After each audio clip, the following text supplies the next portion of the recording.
All right. Good evening, everybody. This is Sharon sitting in tonight. Terri is out doing Terri things. Terri is out Terri talking and out making connections for everybody in the collective. But I wanted to get started tonight promptly because y'all know how I am. I'm gonna keep it nice and short and sweet. But welcome back to the collective. We hope that y'all have had a fabulous day wherever it is that you are, wherever this finds you. You all know here at the collective that our primary goal and our intent is to provide value for you all so that you all can take your dreams and make them a reality with regards to your businesses, with regard to your endeavors, and that our intention here is that we always get 1% better every day. So, with that being said, we're going to just take care of a couple of little house cleaning, housekeeping things. Y'all, I'm tired. I'm sleep deprived. It has been a very, very busy weekend. So for those of you all that are part of the collective, you all know that we are in a new month.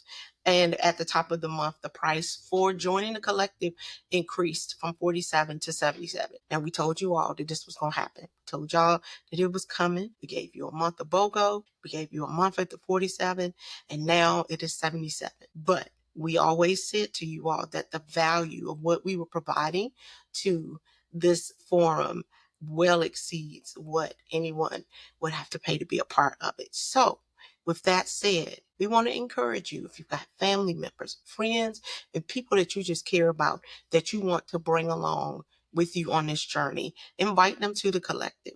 Invite them to come be a part. Invite them to come and expand their minds and their experiences, because we believe that when you have new experiences, it creates expansion in your life. It causes you to be able to lift your head up high enough to be able to see possibility.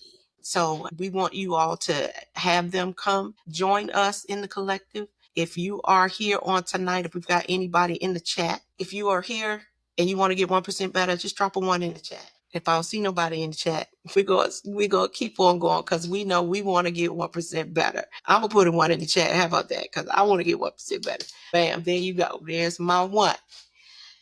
All right. So that's kind of like the housekeeping stuff, kind of got that part out of the way.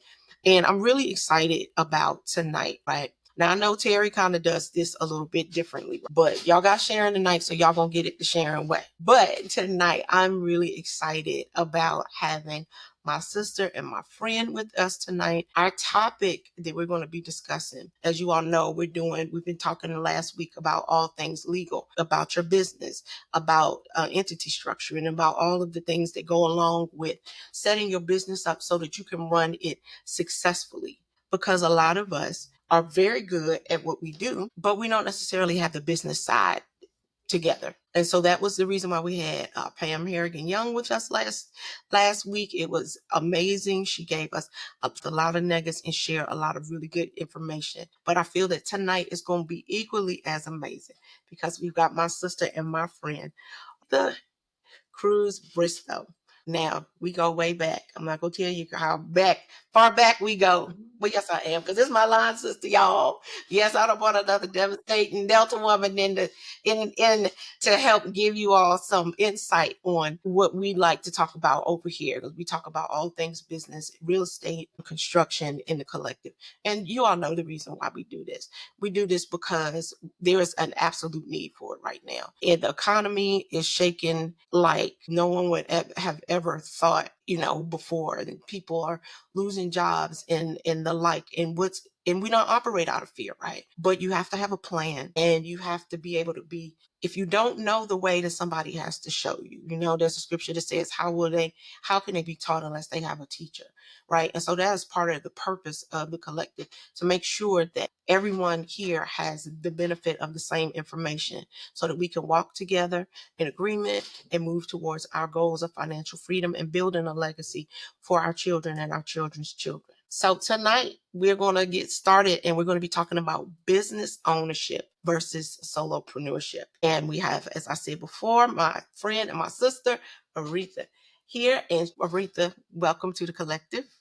Thank you, thank you, thank you, thank you. Glad to Yes. be here.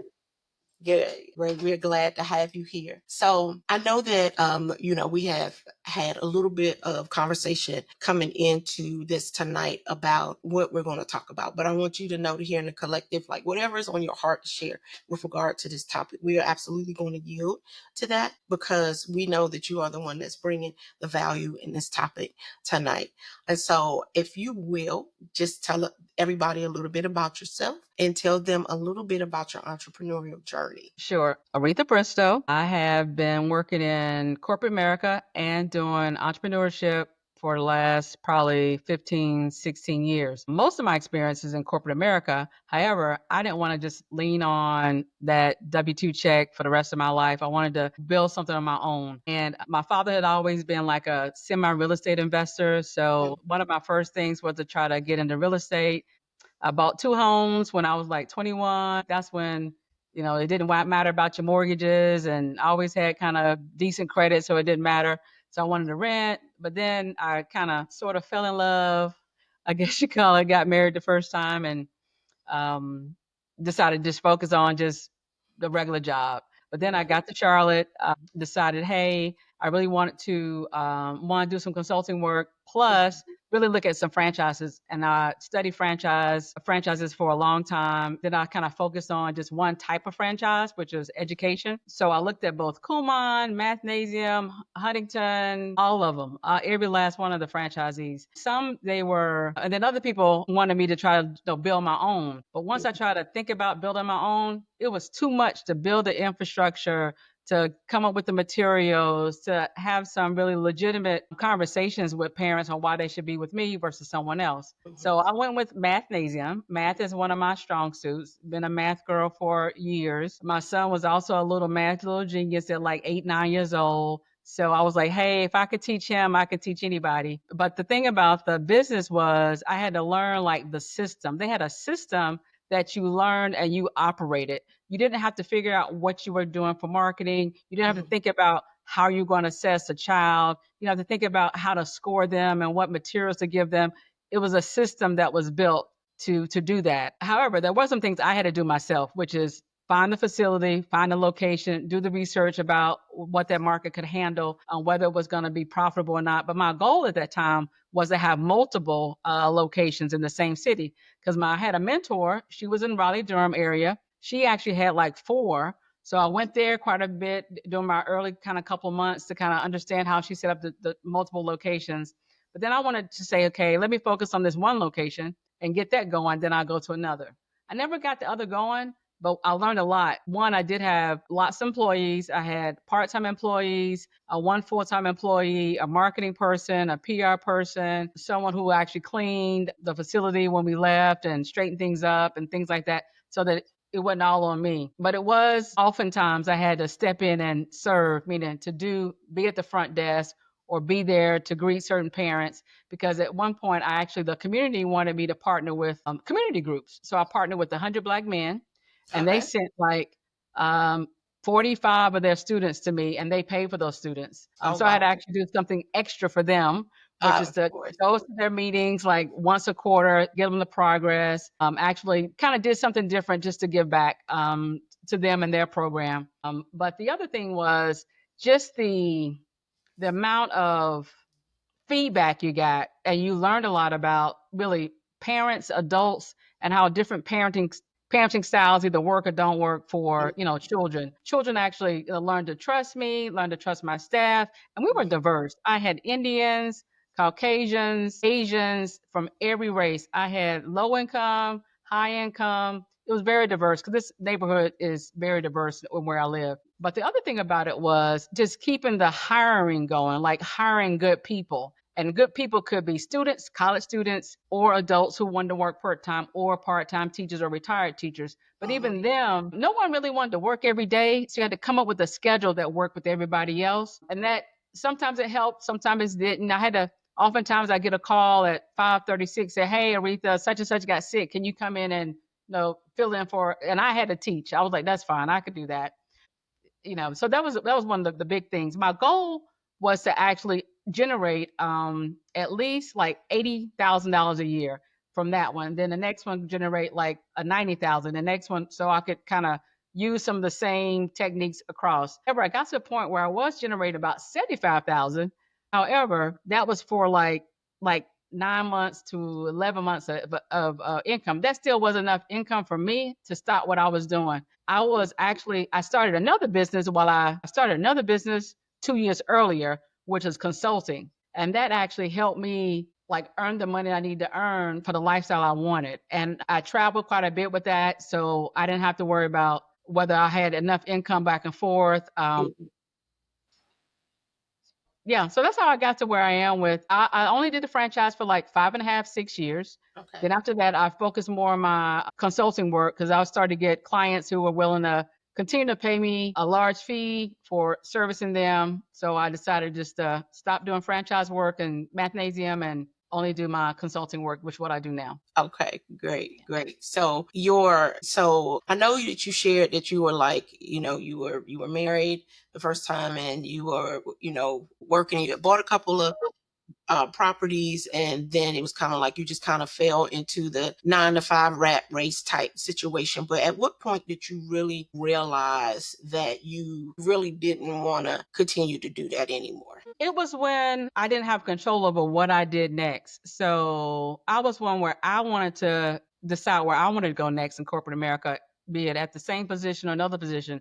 But Mhm, because of the level I was hired in at Bank of America, I had no choice in where I went next. They mhm, told me where I was going next. I mhm, didn't apply for the job. They just put you in a new job. mhm. They just move you without any your input, your say. It's like you were their puppet. And I'm like, and I bought into all of the representing them from a black woman, representing them from a executive, doing mentoring programs with them. I mean, I worked tons of hours, still got very nice bonuses, yet I felt just unfulfilled. Like I was just I don't know, a checker in their game. And I Uh-huh. didn't want to continue to be that because I knew I could generate enough money to be satisfied for me outside of them. And so that's what I did. So while I was still working for Bank of America, I started that consulting business, which was in 2007. I was Okay. still working with Bank of America as an employee. So I was Mhm. trying to get my own clients while I was still, and I finally left Bank of America in 2009 and then did the consulting business, then opened up the mathnasium business, focused on mathnasium for like 6 months, let that get up to speed and dedicated my time and effort. Then I went back to consulting. So my consulting gigs, like I would get paid $250 an hour, $300 an hour. It just Mhm. kind of ranged. So that was enough income for me. At least if I earned that in like a 6 month time frame, but then I'd had to work for 6 months. So I kind of Mhm. did that back and forth. A couple times I kind of stretched myself really thin where things overlapped. That's when I really started to get tired or just had to really just take some time off from like both mathnasium and just to kind of refresh and re-energize. But it was good tiredness. I felt good about what I was doing, what I was controlling, who I was really helping, the parents that were being so appreciative. A lot of those parents are still good friends of mine today. Oh, People I didn't know before that I met more people in the neighborhoods, partnered with different schools, some teachers that always wanted me to come back because I volunteered in schools as well as a way of one understanding kind of what they were doing that I could help them kind of do better or different. Because I was one of those kids in school where my teacher would teach math, but she would still teach it the hard way. And I would just jump up and say, hey, really, it's like this. And so I would teach it. She's like, I would get kicked out the classroom for teaching other people. So I knew different ways to teach people in a way that made it fun and interesting mhm. and still kind of got to the end. So that's what I really wanted to do. That's what I wanted to dedicate my life towards. Wow. Now, I've known you for a long time, and I ain't know that. I didn't know that. I did not know that. I even did it at A&T. The math teacher, I forgot her name, she kicked me out the classroom because I taught a different way than she did. And I taught the students, that was, I think it was my freshman year. And so I didn't go back. Later on, I understood that that same teacher was my mother's classmate. And she told me, oh, she wasn't that good in math anyway. I said, oh, okay. I was going to ask you if it was Dr. Manuel, but if you said she wasn't that good at It math, was you she. just know it wasn't her. Yeah, it was me.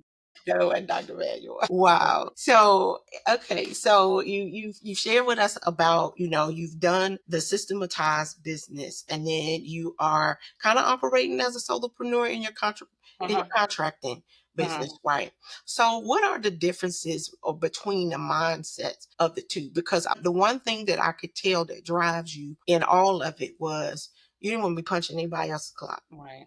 You didn't want to be told when you could come, you can go, when you could eat, when you could sleep, pretty much when you work for a corporation, they have that level of, I don't want to say control, but they definitely have a level of influence because it comes down to, you're going to either do it our way, Our way. or you want to hit the highway, right? Yeah. So what was one of the biggest mindset shifts that you had to make? Because that's another thing that we spend a lot of time on here in the collective, is shifting our mindsets. That I too have a business and that I'm also working full time. And one of the things that I'm experiencing is that I'm becoming more uncomfortable in the comfort of having a 9 to 5. So it's not really, it's comfortable, but it isn't comfortable because I can't just pick up and go. We don't really measure wealth in money. You measure it in time.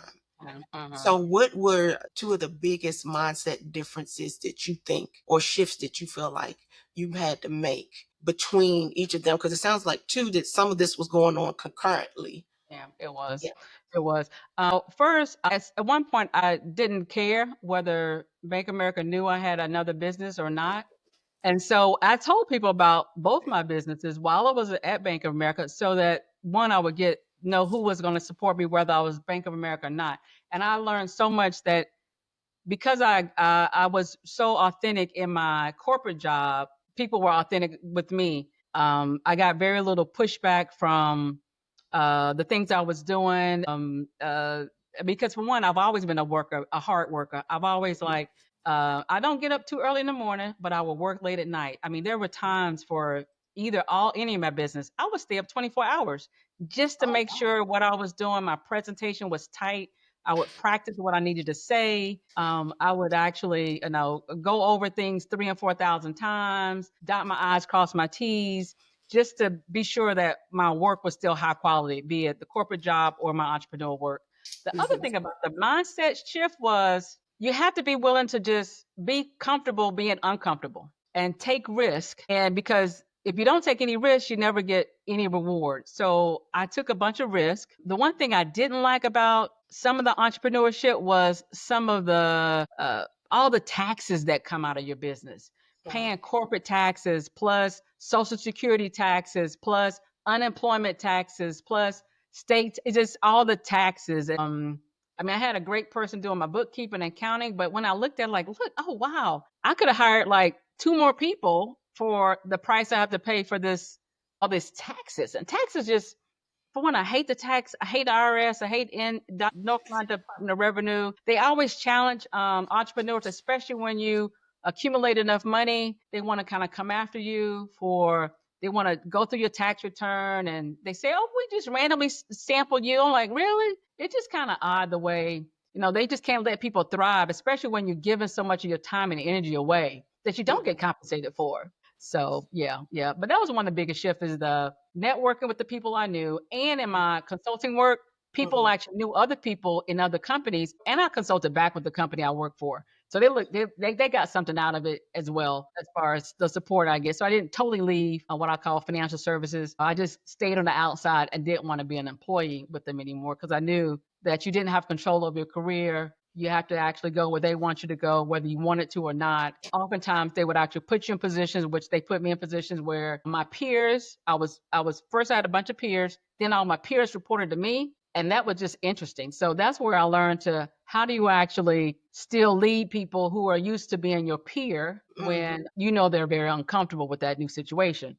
But that's when I actually left, maybe about 6 months after that. So they didn't work for me for long, but long enough for me to see the frustration they had with, now they report to me versus we all reported to the same leader. That may speak to the reason why a lot of times people don't promote from within because of that. And so they pull people from the outside. And even though you might have somebody that's highly qualified for the role that's internal, but because they feel like there's going to be some conflict there with that, with people being too familiar, familiarity breeding contempt, and then it just creating a problem for that.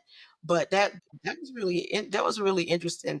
Again, I'm learning more about your career path, this evening than I think, because I don't think we ever really just sit around talking about, we talk about Yeah. other stuff. So okay, so you made a comment about being comfortable with being uncomfortable.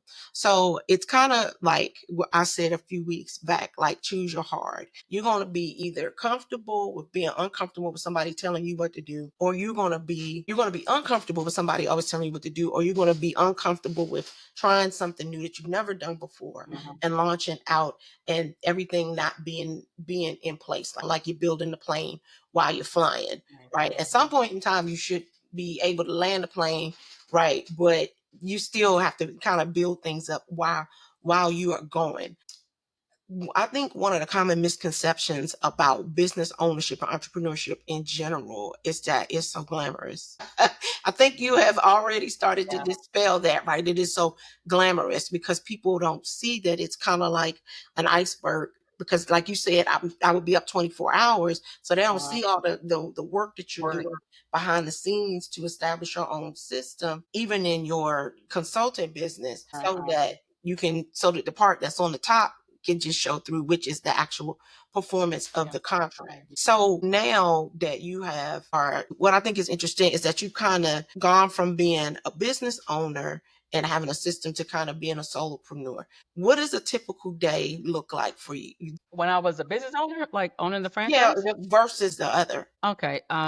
Well, the business itself, it was probably open from 2 o'clock in the afternoon to 7 o'clock at night. But I would be, even when I wasn't present physically there, I would always look at the results or who came in the day before. I would monitor all emails that go in and out. I would partner with other franchise owners. There's a couple here in Charlotte. There's better ones down in the Raleigh Durham area. So that's Mhm. one of the things I really did a lot of is reaching out to them during the morning hours so that I could actually at least be available in the afternoon. So that's what I spend the most of my time doing, and just trying to research like what can I do differently to like generate more income without sacrificing quality.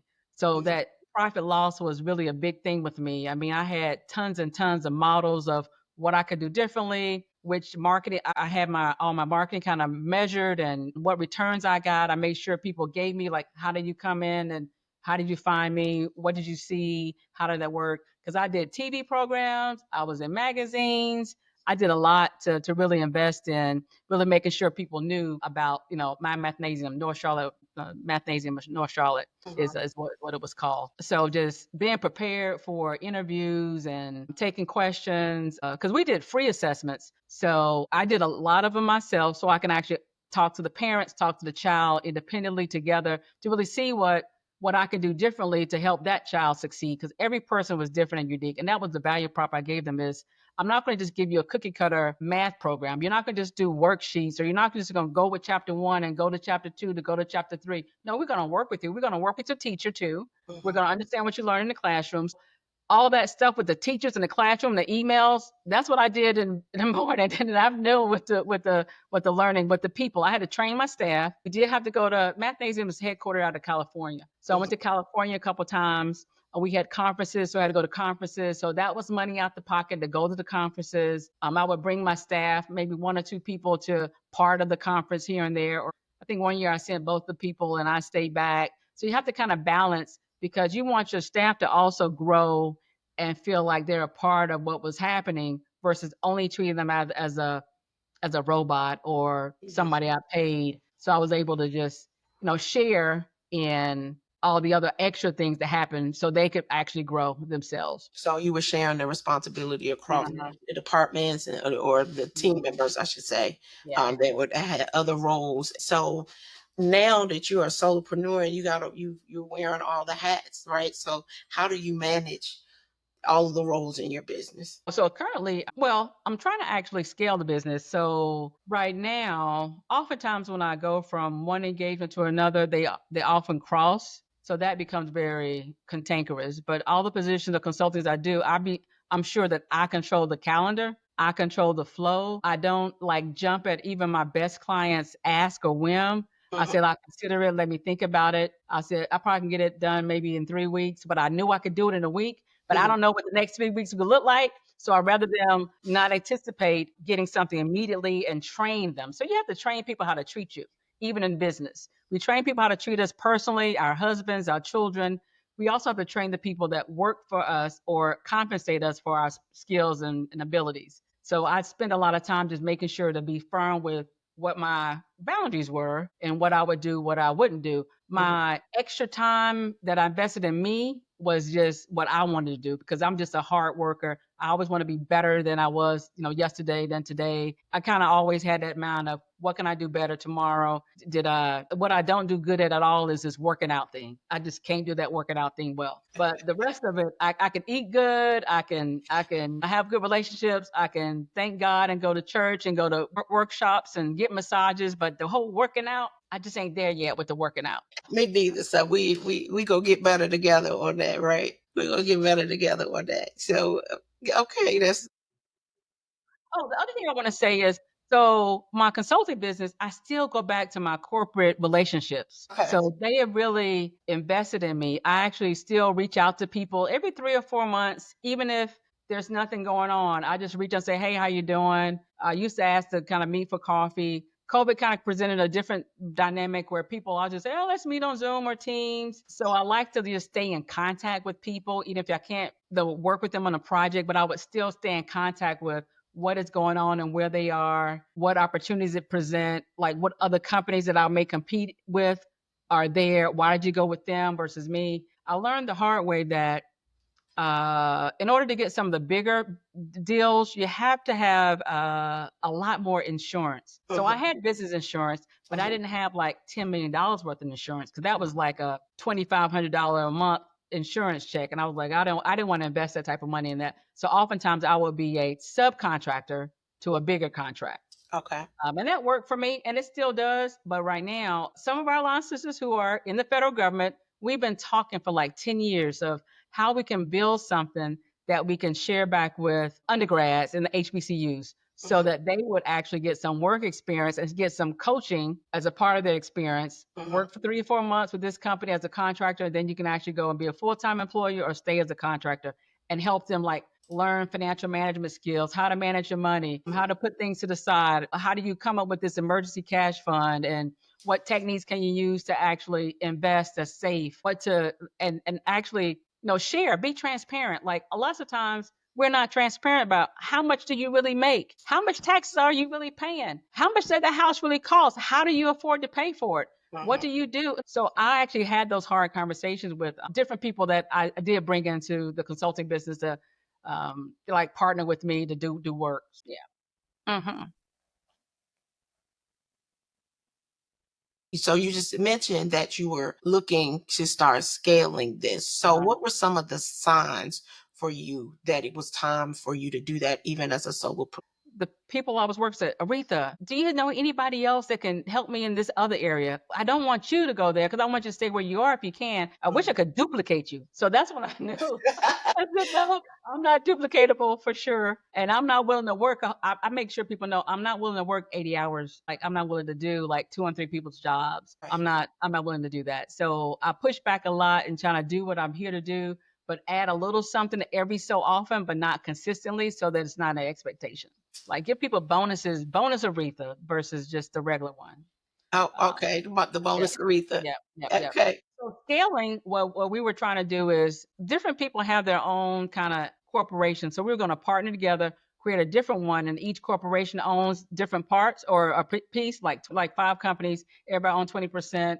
And I was the most freedom person, so I would maybe get 30% or 40%, and then I would actually bid on jobs, Okay. and they would be like silent in the whole transaction. Like so because like quite a few of them work for either state government or federal government, and they really couldn't double dip, and so Yes. we come up with a way to kind of build a business model that worked for us. We were close to it right before Trump, and then I know, girl. so now we're just trying to kind of get all our ducks in a row. Everybody's trying to get like their business credit up to speed, getting lines of credit kind of available so that when we start 4 years from now and bidding, we don't have to deplete our own personal money because oftentimes that's one of the biggest hurdles. Even with mathnasium, I regret that I didn't use any kind of lines of credit. I use my own personal money. So I use most of my personal money and kind of transferred my K into something other like another account that I could use it for my business. So I did that. Yeah. So that's where we are now. Everybody's working on building their personal business lines of credit, getting all the different credit bureaus for the business to like recognize you, getting a business credit card, keeping that for a little while, asking for a line of credit, using maybe $1,000 of it, kind of doing a little something so that when we're ready, we have at least each of us like $200,000 of available business credit to actually do what we want to do. Yeah, which we're trying to like make sure we have enough cash flow so that once we win a deal, we'll get paid up front and then we kind of pay our credit lines back and then kind of move that way. Yeah. Okay. Yeah. So it kind of reminds me of something that my daughter says to me often. If you want to go far, if you want to go fast, go alone. If you want to go far, go together.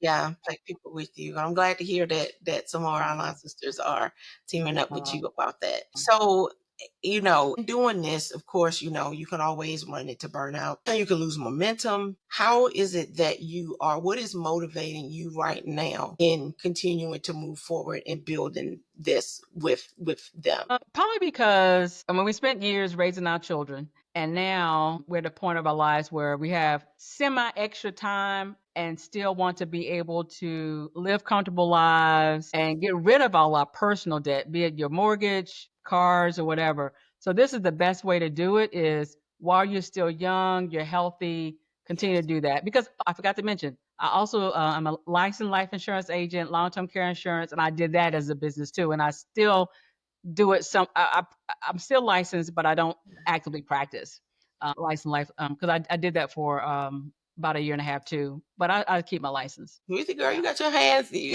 I but forgot you that got, part. but you I got did. to, right? Yeah. Yeah. Yeah. Yeah. No, I absolutely get it. Like you absolutely have to. So in kind of turning like the corner. So, I know you've got one son, but I know that Just one you son. are concerned about your other family members and them being able to experience and grow mentally so that they can and expand in terms of like financially and everything. You've already expressed that that's something that you want to take to HBCUs. But which model, solopreneurship or business ownership, do you think will better position you for a legacy of generational wealth? And if there is, Definitely business ownership. Yeah, definitely business ownership because that is something that can be passed down once your children are of age and a little more mature. Like now, I'm actually spending more time with Bryce explaining the different forms of businesses and sending him articles and links and things like at least my parents would send me cutout articles and send me or tell me to read this book or send me a book to read. So I'm right, doing some of that now because although they learn more than we learn in college these days, they still need a hand to hold while they're growing in their maturity, and they need to see the good and bad and ugly. And I've shared, and yeah, he sat right here with me to look at it, to evaluate it, all. So just to be a part of that process versus making it a secret or be shameful or the whole nine. yeah. Yeah, you were mentioning like the exit strategy and being able to sell it or franchise, and that is definitely the benefit of the business ownership side of it. Whereas when you're a solopreneur, it's difficult to sell or transfer because you are the business. If something happens to you, and the business, kind of folds in that respect. So let's see. It got me thinking over here. I had somebody was just getting started and they have this brilliant idea and there is something that they can do and they can do it very well. They are amazing with their hands or with their mind, but they don't have any infrastructure because again, this is something that they're doing and they're just good at doing it. What advice would you give them just starting out and they're not sure? Do they want to be a solopreneur? Do they want to be a business owner? What advice would you give to a young person that was just getting started? Yeah, yeah. I mean, I would focus on being a solopreneur first, especially if it's a product or a service that they're providing themselves or that they're going to either sell or distribute or market. I would do the solopreneur at least for 6 to 9 months, at least for what I call a tax year, and then start to make it legal by getting a business income tax forming an LLC, decide whether to do an S corp or a corporation. Get some advice, meaning get a legitimate bookkeeper, a legitimate marketer, PR person. Yeah, that kind of thing. But I would also, before they even start, ask them up front, do you have 3 months of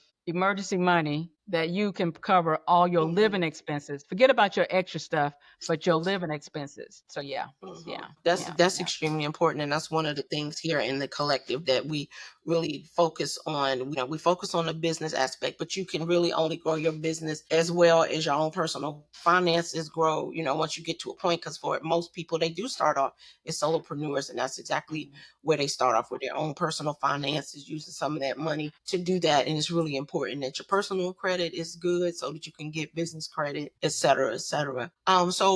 So you mentioned basically even as a solopreneur, you need to build your team. So what are some of the tools or resources that have helped you like to be able to grow? Because I know sometimes like in the construction business, so many different construction management resources and things that you can use to do that business. You need financial information segregated from the construction information, et cetera, et cetera. So what are some of the tools or resources, apps, softwares that you have used or that you plan to use in this expansion with this next business or with the Well, business?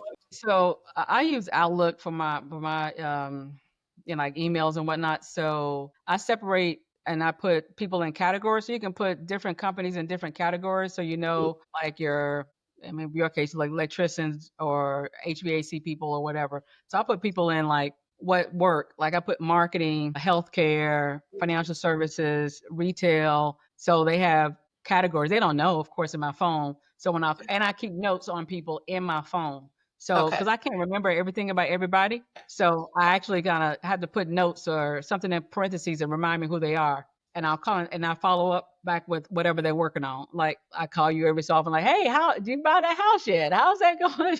So there's other people I call for. Did you ever get that t-shirt business off the ground? Did you order the new screens? Because the people doing screens and doing t-shirts. So to keep reaching out to people on an authentic basis Mhm. versus like a non-authentic or always calling people when you need something. Yes. So I like to call people when I don't need anything and ask them what they need. Maybe I can help them with that because I still believe in things come back to you that you give people. 100%. So I figure if I give to them, eventually at some point they'll give to me or give to somebody else. It doesn't have to be me, but somebody else. I like to like pay it forward. So I do a lot for different college students that I'm kind of close to, and they're like, "Oh, let me pay you back. Don't worry about it. You help somebody else. Like today they help somebody else. You'll get more out of that than just paying me back for the $20 I gave you to borrow for gas or whatever.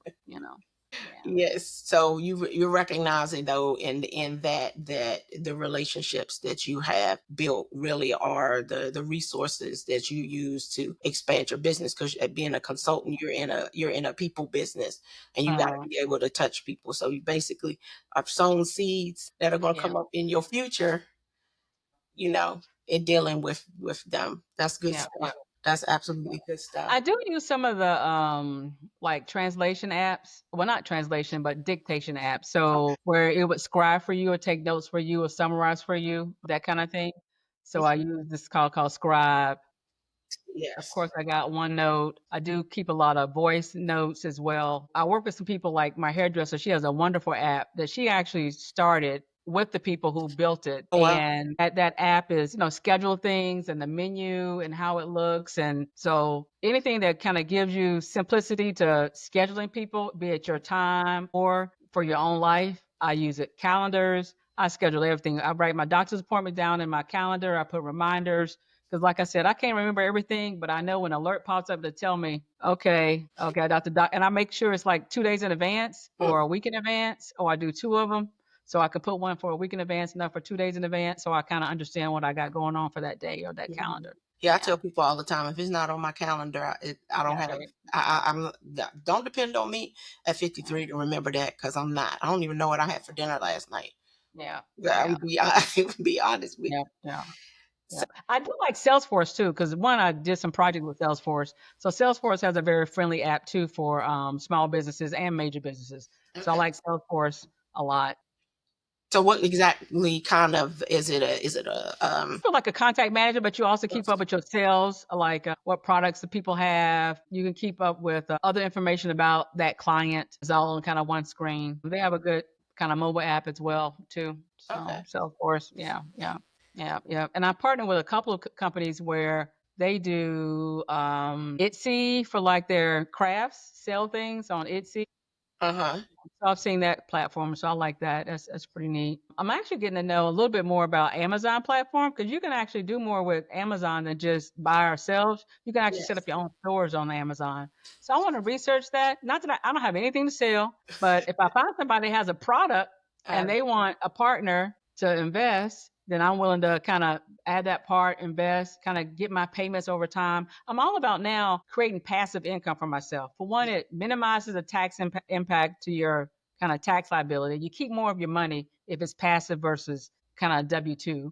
So I'm really looking for ways to have more passive income in my life. absolutely. Absolutely. So we've kind of like kind of come back full circle now back to in my mind like you are so you've done the business system, you've done solopreneur, now you're solopreneur, you're preparing to scale with your consulting business. Are you also looking to scale in your real estate business at the same time? Yeah, real estate kind of hard.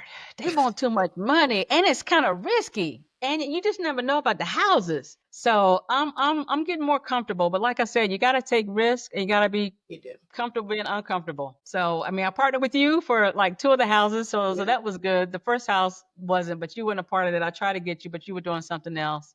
I was being Um, held down by the man, but go ahead. yeah, so I mean, I still think like real estate is the best investment, the best returns in Yes. life. It's better than the stock market. Is better than selling products. Is better than even being a consultant because it continues to pay you forward. It continues Mhm. to pay you forward, and you can actually pass it down. You can Yeah. pass it down. They can sell it or keep renting them or whatever. My goal is to actually get an apartment. So I want to either buy an apartment that I can renovate and fix and have like 6 to 8 units. Even keep a unit for myself. You know, if I want to go to the apartment and hang out or whatever. But yeah, I want to really get into like multifamily real estate. Yeah, I do. That's one of the things that we do here also in the collective that, we're not just here with one another, just, kind of like buddying around, like at some point Uh-huh. in time as people are establishing themselves and building their financial foundations. One of the goals that Terry and I have is that we'll be able to invest together and to Uh-huh. do projects and things like that together because that's what other communities do. You know what Uh-huh. I'm saying? That's what other communities do. And that is how they amass the kind of wealth that they have been able to amass over time. Even some of the people that have been the most recently coming to the United States have figured out what the golden ticket is, and they are doing the things that need to be done. And so that's one of the things that we're looking forward to doing in the collective as people start actually really getting their foundations and getting their footings under themselves with regard to their business. Then we will start introducing opportunities, so hopefully, maybe there might be something in the near Yeah. future that you might be interested in here in the collective. So I'm just going to ask you, first of all, I'm going to ask, is there anybody in the chat? If you're still in the chat, drop a 7. No, I think it's somebody that gone. No, a seven. No. No. Nope. All right, Miss Doris. See, Miss Doris, y'all, let me tell y'all something about Miss Doris. Miss Doris, be on it.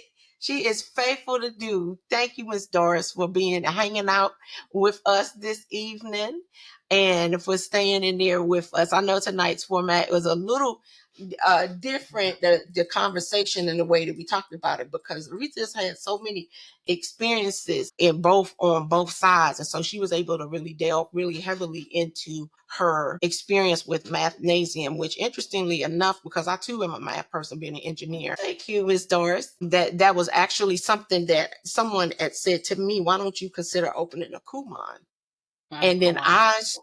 I started working on a brand called Smarty Pants Academy. I went and got the logo and all of the stuff, and it was basically going to be somewhat like that. But I was interested in using more music and things like that to teach music. But it just became a lot because I would had to build an infrastructure that it would have, like you already said, it would have been so much easier to just jump in and use what was already available. But I was like, no, I don't know. I'm talking all the negative Nancy talking myself out of stuff. So I ended up not. So I ended up kind of like not doing that. But and I enjoyed teaching as well. I don't know if you know that I was a licensed high school teacher. I taught high school math here in Greensboro for maybe about 4 years. Okay. Taught middle and high school I didn't know that. earlier. But when you were as a solopreneur, tell me one thing that you wish that you outsourced sooner. Like one thing that you were doing and you're just like, I should have just handed this over to somebody else well before now. The tax. I didn't do a good job at tax preparation versus Mhm. tax planning. Like I didn't plan well. So the preparation was always like a gotcha at the end of the either quarter or month because some taxes I do every quarter, others I Mhm. do, once a year. So I didn't do a good job at planning because I could have planned better to then have a less of a tax liability. And I didn't. Okay. I Yep. could definitely get that. Pam Harrigan, Young, and I talked about that last week, the importance of having somebody that can kind of help you lay your path out in your business so that you don't get the big shock at the end of the year. What are some of the things that you can do that really help you take advantage of the tax code as a business owner? Because even though we were saying that people in the E quadrant really don't stand a chance, right? They're just their employers, their employees, and they're just going to get taxed to high heaven. But the benefits that the business and the investors have is different. But even in that, there are levels to that. And people who have planners have a tendency to do even better than that. All right. What's one tool that you just can't live without? Like a back scratcher, a drill, what? Oh no. You don't know. Mascara. Your mascara. That's funny. That's funny. Your mascara. Okay. So you don't necessarily have like a tool or a trick or something that's a part of your trade that just like Well, or I mean, I have a bunch of alarms. I have a bunch of alarms. I got a bunch of alarms. So I got a bunch of alarms. I got an alarm for when I'm supposed to wake up, alarm for when I got supposed to eat, because I forget to eat sometimes. So I have alarms. I have a whole page full of alarms on my phone. I okay. deleted some of them last week, but I need to put them all back. But yeah, Do you have one alarms, that tells you to drink water? calendars, alarms, calendars, anything to manage my time. So I like to like plan my time. Like I don't spend much time watching TV, but when I do, it's like when I'm really tired, I'm like, I can't think to read or whatever. I just watch TV for like, 2 hours. But I try to do as little as I can to not watch a lot of TV so I could just read and study. I do a lot of searching online. I finally got Gemini AI. So I talk to AI a lot, see what comes back with, like, what are the best business models for the day? What are the top 20, like, most frequently, the most profitable business for entrepreneur or that? I mean, I just kind of just keep sending it stuff. Then I search. Yeah. So that's what I do. Okay. Calendar, Okay. searching. Calendar. You have one of those things that tell you to drink water. Do what? You have one of those alarms to tell you to drink water. Yeah, You do. I do. All right. So you were talking about reading books. What book or podcast has changed the game for you? Like what one book or podcast have you read or listened to that like caused such a disruptive shift for you in the way? Actually, I read like pieces and parts of a lot of different books. There's very few books I've kind of read all the way through, but one the most was Rich Dad Poor Dad. It's an old series, but that was one of the first books that my father kind of gave me. It was books and tapes, and it was a lot of So I used to like play it in the car when I'm driving and listen to it when I'm because I used to live in Louisville, Kentucky, and drove like 6 hours to get back home. So I would listen to that stuff and just reflect on really what I wanted from my life. I would always have like I needed something to always look forward to. Like I can't just do the same thing every day. I gotta like have something to look forward to, something I'm striving for. Even with the money, I want like everything to have a purpose. Like this money is for X, this money is for Y, this money's for something. So that I have a reason why I'm doing something versus just randomly doing a little bit of everything. Like even right now, I'm working on a program with Johnson C. Smith to provide a career services kind of augmentation of what they do with their students. I love what A&T did with us when we was at school. They had the career center. We had our deans and our professors that really were bringing people in from the community to really show us and tell us. They don't do that at Johnson C. Smith. So I'm working with another Cynthia Parker to actually build something that works for Johnson C. Smith students. We're going to start with a pilot. I believe in pilots a lot, like 20 students, and really give them some hands-on one-on-one and partner them with people that can actually help them along the path from sophomore through senior year. So we focus on sophomores. So that's where I spend my time now, like looking at different career assessments. I read this. It's a parachute book.